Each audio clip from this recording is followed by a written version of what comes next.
ফিলিস্তিনে যারা খুন খারাপি করছেন, ভারতে যারা মসজিদ ভেঙে দিচ্ছেন, মুসলমানদের মাদ্রাসা উড়িয়ে দিচ্ছেন, আমাদের মা শিশুগুলিকে বোমার স্প্রিন্টার দিয়ে আকাশে উড়িয়ে দিয়ে ভারতে উল্লাস নাচ গান করতেছেন, সৈন্য পাঠিয়ে ফিলিস্তিনের মা শিশুগুলিকে খুন করে বেতন খাচ্ছেন। আপনারা কি মনে করছেন যে আপনাদের মৌত ঘনায় নাই, আপনাদের মরণ ঘনায় নাই? একেবারে মরণের সীমানায় দাঁড়িয়ে আছেন আপনারা। ফাঁসির কাষ্টে ঝুলার জন্য রেডি হন। আসমানের ফাঁসি আসতেছে, আকাশের ফাঁসি নামতেছে। والذين كفروا أعمالهم كسراب, যারা কাফের, যারা বেঈমান, এদের কর্মকাণ্ডের এক্সাম্পল নাও। আল্লাহ বলছে সূরা নূরের 35 নম্বর আয়াত থেকে 42 নম্বর আয়াত পর্যন্ত পড়েন, দেখবেন কি সুন্দর বুঝিয়েছে। মুমিনদের এক্সাম্পল, কাফেরের এক্সাম্পল কি? আল্লাহ বলেন যারা বেঈমান কাফের, এরা যে কাজগুলি করে, এক্সাম্পল নাও। কাসারাবিন বিকিয়াহ, ধরো এরা মুসলমান মারার দিকে দৌড়াচ্ছে, মুসলিম উম্মাকে উৎখাত করে দেবে, ভারতকে মুসলমান মুক্ত করে দেবে, মুসলমানের ওয়াকফ সম্পত্তি সব বাজেয়াপ্ত করে ওরা মুসলমান উচ্ছেদ করবে, দৌড়াচ্ছে সেই দিকে।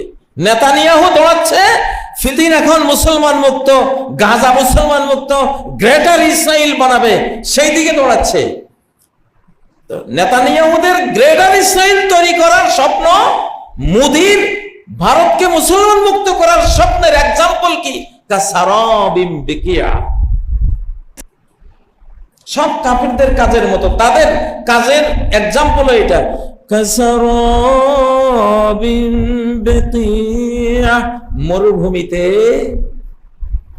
বিরাজমান মরিচিকা, মরুভূমির মরিচিকা। সোজা কোনো হাইওয়েতে দুপুর বেলায় হাঁটতে গেলে দেখবেন যে 100 গজ দূরে পানি থই থই করছে, মনে হয়নি? সোজা যে কোনো রাস্তায় বা যে কোনো ধুধু মাঠে দুপুর বেলায় বিকেল বেলায় হাঁটতে গেলে থই থই করতেছে পানি। এখন কোনো বেকুব নাদান যদি মরিচিকাকে না বুঝে পানি মনে করে, কাফের হলো সেরকম নাদান। মরিচিকাকে পানি মনে করা যেই বোকামি।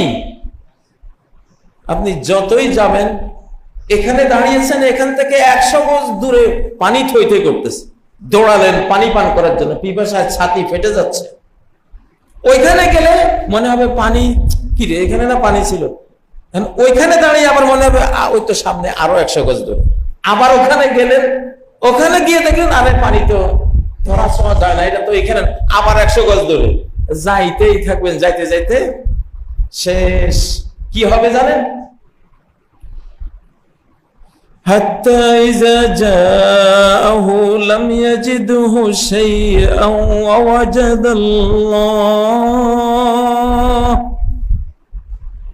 যাইতে যাইতে যাইতে এখন আর তৃষ্ণার শেষ প্রান্ত, শরীরে আর এই পিপাসা সহ্য করার ক্ষমতা নাই, জীবন এখন ওষ্ঠাগত, প্রাণ ওষ্ঠাগত। যাইতে যাইতে লাস্ট আল্লাহরে পাইল, আল্লাহর সাথে দেখা। বান্দা আয়, আল্লাহর সাথে দেখা মানে আল্লাহর মালাকুল মউতের লগে দেখা, জানটা নিয়ে নিস। সে দৌড়িয়েছে পানির দিকে, আসলে দৌড়াচ্ছে আজরাইলের দিকে, মালাকুল মউতের দিকে। শেষ জানটা গেল। মোদি সাহেব, নেতানিয়াহু সাহেবেরা দৌড়াচ্ছেন তো মরিচিকাকে, স্বপ্ন দেখছেন যে মুসলমান মুক্ত হয়ে যাবে, স্বপ্ন দেখছেন যে ইন্ডিয়া মুসলমান মুক্ত, ফিলিস্তিন মুসলমান মুক্ত। এটা মরিচিকা।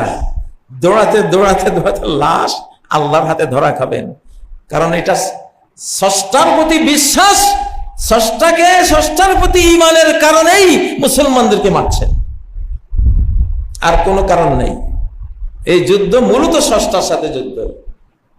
স্বপ্ন দেখছেন আপনারা মহাভারত তৈরি করবেন, আরেকজন স্বপ্ন দেখছে গ্রেটার ইসরায়েল তৈরি করবেন। সেই মরিচিকার পিছনে দৌড়াচ্ছেন, দৌড়াতে দৌড়াতে গিয়ে দেখা হবে আল্লাহর সাথে। فوجد الله আল্লাহকে দেখবেন, মানে আল্লাহ তার পূর্ণ বাহিনী নিয়ে রেডি, তার মালাইকা ফোর্স নিয়ে রেডি, তার আকাশের ফোর্স নিয়ে রেডি, তার সৃষ্টির প্রতিটি ধূলিকণা তার ফোর্স, এই মহাবিশ্বের প্রতিটি ইলেকট্রন, প্রোটন, নিউটন আল্লাহর ফোর্স, এই পৃথিবীর প্রতিটি পানির বিন্দু তার ফোর্স, এই পৃথিবীর প্রতিটি গ্রহ তারা তার ফোর্স। মঙ্গল শনি বেল্টে ট্রিলিয়ন ট্রিলিয়ন যে মিটিওর অ্যাস্টেরয়েড, বিশাল বিশাল পাথর, ছোট ছোট পাথর, এগুলি সব আল্লাহর ফোর্স। ব্যাং বাহিনী, ব্যাং আল্লাহর ফোর্স। মশা বাহিনী আল্লাহর ফোর্স। পঙ্গপাল আল্লাহর ফোর্স। চার পোকা আল্লাহর ফোর্স।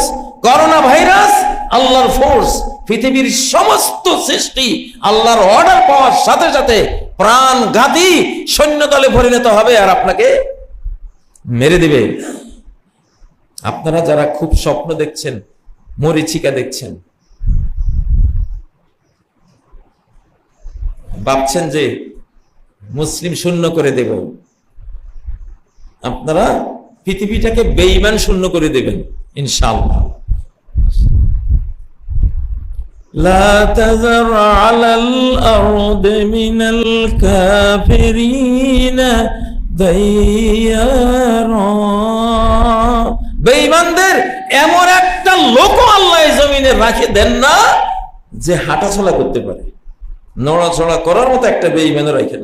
নূহ আলাইহিস সালামের এই দোয়া, সূরা নূহের শেষ আয়াত, এই দোয়াটা এখনো আছে, কার্যকর হবে। এই জন্য আমরা বাংলাদেশ আর ফিলিস্তিন একটা রাষ্ট্রই, দুই রাষ্ট্র না। বাংলাদেশ আর ফিলিস্তিন একটা রাষ্ট্র। যে মনে করবে না সে বেঈমান, তার ইমানে নাই।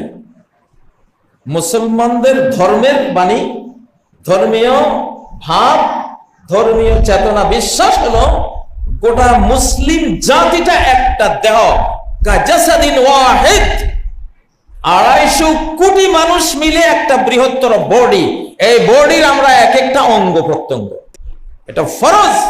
সহিহ বুখারীর হাদিস, কোরআনে সূরা আল মুমিনুনের 52 নম্বর আয়াত, ইন্না হাযিহি উম্মাতুকুম উম্মাতান ওয়াহিদা, তোমাদের এই উম্মত আদম থেকে শেষ দম পর্যন্ত, কিয়ামত পর্যন্ত গোটা ঈমানদাররা মিলে একটা জাতি।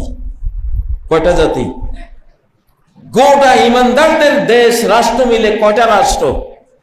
একটা রাষ্ট্র, এক। তাহলে ফিলিস্তিন জিন্দাবাদ, বাংলাদেশ জিন্দাবাদ। বাংলাদেশ জিন্দাবাদ যে বলবে তার উপরে ফরজ ফিলিস্তিন জিন্দাবাদ বলা।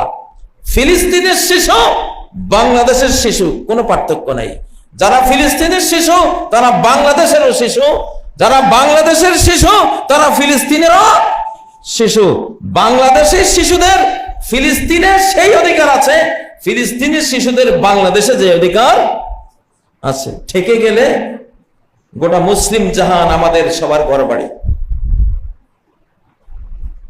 কোনো বেশকম নেই। ফিলিস্তিনের যেগুলি মা, এগুলি বাংলাদেশেরও মা। ফিলিস্তিনের মাকে হত্যা করা বাংলাদেশের মাগুলিকে হত্যা করার শামিল। এক বিন্দু, এক গড পার্টিকলসে কোনো পার্থক্য নাই। যে পার্থক্য করবে সে বেঈমান, তার ঈমান নাই, কোনো পার্থক্য নাই, কোনো পার্থক্য নেই। ফিলিস্তিনকে যারা মারছে তারাই বাংলাদেশে মেরেছে এতকাল।